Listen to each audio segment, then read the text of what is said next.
Hello दगड़ियों, नमस्कार, पहला प्रणाम। मेरा नाम कविता है और मैं रहती हूँ देहरादून में।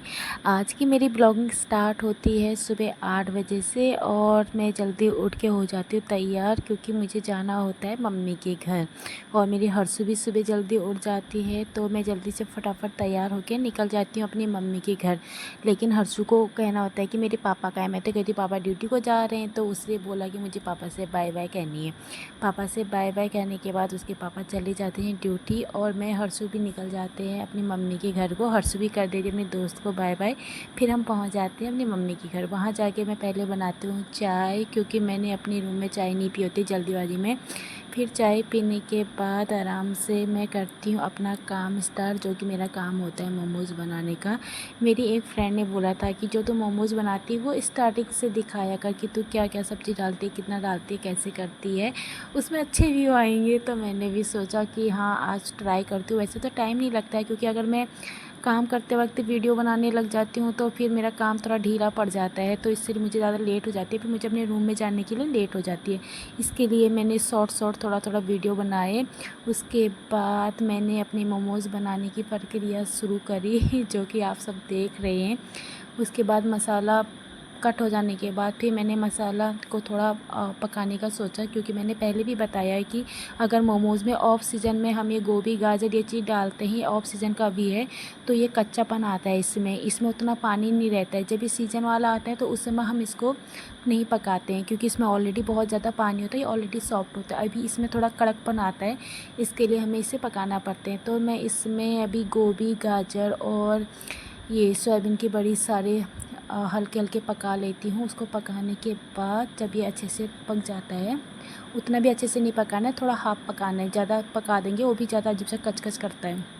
उसके बाद हम इसको ठंडा होने के लिए रख देते हैं, क्योंकि मैंने पहले भी बता रखा है, अगर हम मोमोज़ में गरम मसाला, मतलब अगर ये मसाला ठंडा ना हो, हम एकदम से गरम मसाला डाल देते हैं तो वो मोमोज़ नीचे से फटने लगते हैं और हमें इसमें दिक्कत होती है। फिर मैं कर देती हूँ मैदा ओलने की तैयारी। मैदे को भी पहले ओल के ना मुझे सेट करना पड़ता है, क्योंकि ये बहुत टाइम लगाता है फ्रिज में सेट होने में। अगर हम इसको फ्रिज में नहीं रखेंगे सेट होने के लिए तो ये अच्छे से बेला नहीं जाता, ये आगे को मतलब जब हम बेलते हैं खींचता नहीं है।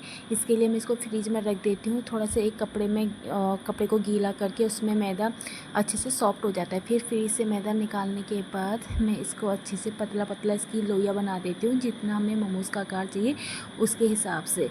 लोइयाँ बनाने के बाद मैं इसको बेल लेती हूँ अच्छे से, और इसके किनारे को पतला करना पड़ता है। मैंने पहले ही बता रखा है, बीच में से पतला नहीं होना है। अगर बीच में से पतला होगा तो इसका मसाला फट जाता है और ये बहुत पतला होने से सिकुड़ने भी लगते हैं। इसके लिए बीच का मैदा थोड़ा मोटा और किनारे का पतला। उसके बाद मैं इसमें मसाले भरना स्टार्ट कर देती हूँ। मसाले भरते वक्त मेरी हर्षू बोलती है, मम्मा मुझे भी मोमोज़ बनाने। मैं बैठती पहले मुझे कुछ खिलाओ, तो वो बब्बू कोसा खाती है तो वो मुझे खिलाने लग जाती है और उसको इसमें बहुत मज़ा आता है। वो जब भी मैं मोमोज़ बनाती हूँ तो हमेशा मेरे साथ बैठ जाती है कि मुझे बनाना है, लेकिन वो मेरा सारे पेड़े ख़राब कर देती है। वो बार बार मांगती है, तो कभी कभी ऐसा होता है कि मेरे मोमोज़ के पेड़े कम पड़ जाते हैं, फिर मुझे दोबारा मैदा डालना पड़ता है। तो इसलिए मेरी छोटी मास्टर शेफ़ भी आज मेरे साथ मोमोज़ बना रही थी, और वो मतलब मुझे लगता है कि इतनी है उसमें समझ, कैचिंग पावर बोलते हैं ना बच्चों की, बहुत तेज़ होती है।